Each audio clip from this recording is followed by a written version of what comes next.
اس نے اپنی نظریں انجن پر گاڑ دی۔ اسی وقت ٹرین کو بریک لگنے شروع ہو گئے۔ ڈرائیور کو کئی انسان سفید چادروں میں لپٹے ہوئے نظر آ رہے تھے۔ وہ برابر پٹری پر سر رکھے لیٹے ہوئے تھے۔ وہ اسے اچانک ہی دکھائی دیے تھے۔ کوہر اتنی گہری تھی کہ قریب کی چیز بھی دھندلی دکھائی دے رہی تھی۔ ڈرائیور کو جب یہ انسان پٹری پر لیٹے ہوئے نظر آئے تو گاڑی ان کے سر پر پہنچ چکی تھی۔ دنیا کی کوئی طاقت انہیں اب ٹرین کے نیچے آنے سے نہیں بچا سکتی تھی۔ پھر بھی ڈرائیور نے ایمرجنسی بریک لگائی۔ گاڑی رکتے رکتے بھی ان سفید لاشوں سے گزر گئی۔ گاڑی کی آخری بوگی پلیا کے سامنے رکی۔ کالے بلے نے پلیا سے چھلانگ لگائی اور گارڈ کے کمپارٹمنٹ کی طرف منہ اٹھا کر دیکھنے لگا۔ گارڈ اشرف احمد جو اونگ گیا تھا گاڑی کے رکتے ہی چونک گیا۔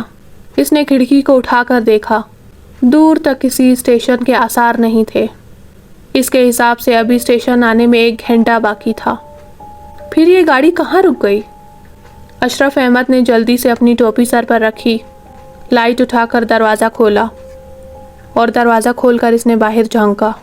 چاندنی رات کے باوجود اسے کوہر کے علاوہ کچھ نظر نہیں آیا۔ وہ اپنے ڈبے سے نیچے اترا تاکہ ڈرائیور کے پاس جا کر صورتحال معلوم کر سکے۔ ابھی اس نے آخری سیڑھی پر پاؤں ہی رکھا تھا کہ اس کے کانوں میں میاؤں کی آواز آئی۔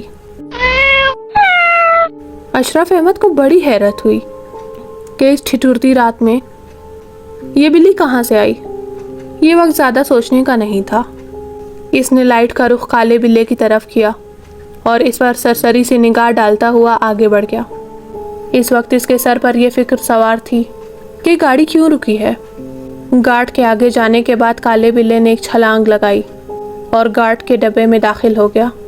اشرف احمد بڑے دل گردے کا آدمی تھا، لیکن اسے آگے جاتے ہوئے اچانک خوف سا محسوس ہونے لگا۔ اس کی ریڑھ کی ہڈی میں جیسے سنسناہٹ سی پھیل گئی۔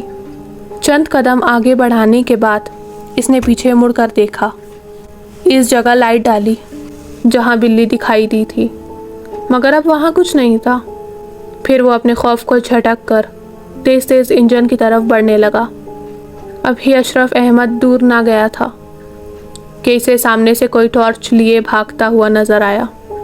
وہ انجن ڈرائیور صادق حسین تھا۔ وہ ٹارچ کی روشنی ٹرین کے نیچے ڈالتے ہوئے تیزی سے بھاگا آ رہا تھا۔ گارڈ اشرف احمد کو دیکھ کر رک گیا۔ کیا ہوا؟ اشرف احمد نے صادق حسین کو پہچان کر پوچھا۔ کیا کسی نے زنجیر کھینچی ہے؟ نہیں سر، گاڑی میں نے خود روکی ہے، صادق حسین نے ہانپتے اور کانپتے ہوئے کہا۔ کیوں؟ خیر تو ہے؟ اشرف احمد کی پیشانی پر بل پڑ گئے۔ خیر نہیں ہے سر، مجھے یقین ہے وہ سب مر گئے ہوں گے۔ صادق حسین بہت پریشان تھا۔ کون مر گئے ہوں گے؟ یہ تم کیا کہہ رہے ہو؟ اشرف احمد نے گھبرا کر پوچھا۔ میرے ساتھ آ جائیے، آگے چل کر دیکھتے ہیں، صادق حسین اشرف احمد کے ڈبے کی سمت بڑھتے ہوئے بولا۔ پر ہوا کیا؟ اشرف احمد نے پوچھا۔ سر خدا کی قسم میں نے جان بوجھ کر انہیں نہیں مارا۔ وہ لوگ مجھے اچانک نظر آئے تھے اور جب نظر آئے اس وقت گاڑی ان کے سروں پر پہنچ چکی تھی۔ صادق حسین اپنی دھن میں بولے جا رہا تھا۔ کون تھے وہ لوگ؟ اس ٹھٹھرتی رات میں ایسے جنگل میں وہ کیا کر رہے تھے؟ اشرف احمد اس کے ساتھ ساتھ گاڑی کے نیچے پٹریوں پر روشنی ڈالتا ہوا تیزی سے آگے بڑھ رہا تھا۔ وہ کہیں تھے اور سفید چادروں میں لپٹے ہوئے، سر پٹری پر رکھے لیٹے ہوئے تھے۔ بس میں نے اتنا ہی دیکھا تھا، صادق حسین نے بتایا۔ اب اشرف احمد کا ڈبہ آ چکا تھا۔ اب تک انہیں کچھ نظر نہیں آیا تھا۔ صادق یہاں تو کچھ بھی نہیں ہے، اشرف احمد نے پٹریوں پر دور تک نظر ڈالتے ہوئے کہا۔ سر تھوڑا سا آگے بڑھ کر اور دیکھ لیں، صادق حسین نے کہا۔ تب آگے بڑھ کر اشرف احمد نے صادق حسین کا ہاتھ پکڑ لیا اور بولا، یار خدا کا کچھ خوف کرو، اس سردی میں کون پٹری پر سر رکھ کر لیٹے گا، اور وہ بھی سفید چادروں میں۔ اگر کسی کو خودکشی کرنی ہی تھی تو اسے ٹرین کی ضرورت نہیں تھی۔ اس جنگل میں بندہ لیٹے لیٹے ہی اللہ کو پیارا ہو سکتا ہے۔ سر میں سچ کہتا ہوں، میں نے ان آنکھوں سے 4-5 آدمیوں کو پٹری پر سر رکھے لیٹے ہوئے دیکھا ہے، تبھی تو میں نے گاڑی کو بریک لگائے تھے، صادق حسین نے بڑے یقین سے کہا۔ اچھا، اب جو حماقت ہونی تھی وہ ہو گئی، گاڑی چلاؤ اور یہ 10 منٹ تم نے جو برباد کیے اسے برابر کرو۔ گاڑی کو اسٹیشن پر رائٹ ٹائم پہنچنا چاہیے، یہ کہہ کر اشرف احمد ڈبے میں چڑھ گیا۔ صادق حسین نادم ہوتا ہوا انجن کی طرف بڑھا۔ اسے اپنی نظروں پر بڑا غصہ آ رہا تھا۔ اس کی سمجھ میں نہیں آ رہا تھا کہ آخر اس نے دیکھا کیا تھا۔ یہاں سے وہاں تک اسے کوئی ایسی چیز نظر نہ آئی تھی جو انسانوں کا روپ دھار لیتی۔ بہرحال وہ فریب نظر کا شکار ہوا تھا، یہ بات اس کی سمجھ میں اچھی طرح آ گئی تھی۔ گاڑی رکنے کے بعد جب اسٹیشن آنے کے کوئی آثار پیدا نہ ہوئے تو کئی مسافروں نے ٹھنڈی ہوا کی پرواہ کیے بغیر کھڑکیاں اٹھائیں۔ باہر انہیں پرہیبت سناٹے اور دھند کے سوا کچھ نظر نہیں آیا۔ وہ حیران رہ گئے کہ جنگل میں آخر گاڑی کس لیے روکی۔ کسی نے کہا، یار کہیں ڈاکو نہ آ گئے ہوں۔ کوئی بولا، کیا پتا کسی نے زنجیر کھینچی ہو۔ ایک مسافر نے جو کھڑکی سے باہر جھانک رہا تھا، اس نے ڈرائیور صادق حسین کو ٹارچ لیے گزرتے دیکھا تو سمجھا گارڈ ہے۔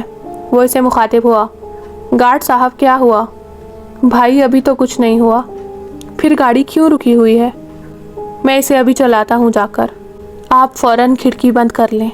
صادق حسین یہ کہتا ہوا آگے بڑھ گیا۔ صادق حسین کے لہجے میں کچھ ایسی بات تھی کہ مسافر خوفزدہ ہو گئے۔ اس نے فوراً کھڑکی بند کر دی۔ چند منٹوں کے بعد گاڑی نے حرکت کی اور پھر اس نے بہت جلد رفتار پکڑ لی۔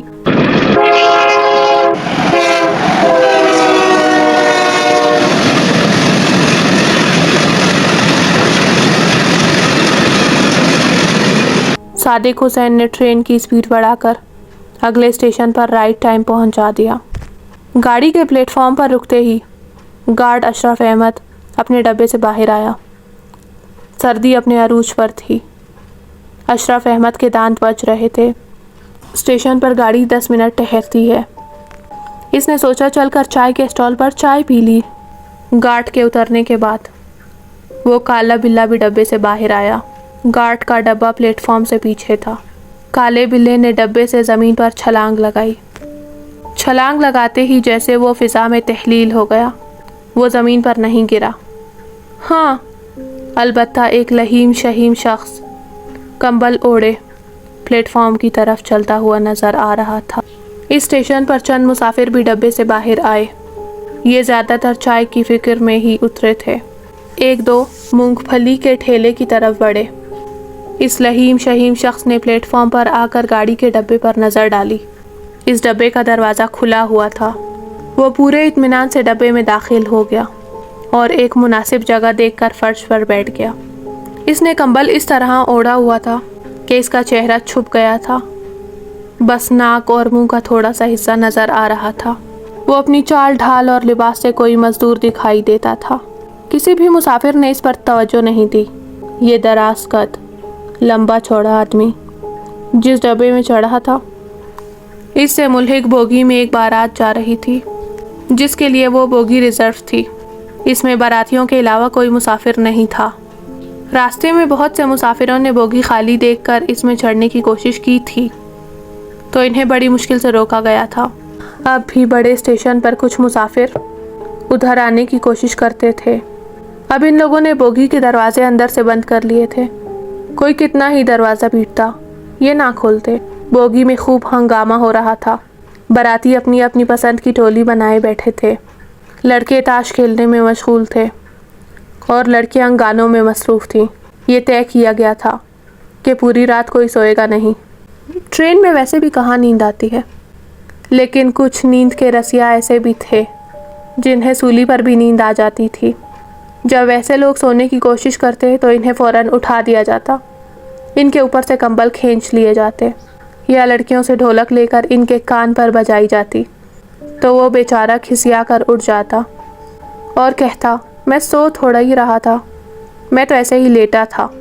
لڑکوں نے ایک بندے کی ڈیوٹی لگائی تھی کہ وہ پوری بوگی میں گھوم پھر کر دیکھے اور اسے جہاں بھی کوئی سوتا ہوا نظر آئے فوراً تھانے پر آ کر اطلاع دے۔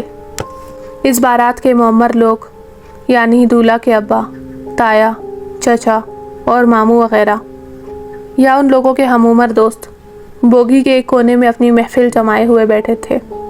قصے کہانیاں چل رہی تھی، آپ بیتی اور جگ بیتیاں سنائی جا رہی تھی۔ پھر طے ہوا کہ ہر شخص اپنی زندگی کا کوئی ناقابل فراموش واقعہ سنائے، اور پھر بات ہوتے ہوتے جنات پر ٹھہری۔ دسمبر کی وہ رات، سردی کی شدت، ٹرین کا سفر، بارات اور وہ کالا بلّا۔ اس کہانی میں آگے کیا ہوا، جاننے کے لیے میرے چینل کو سبسکرائب کریں۔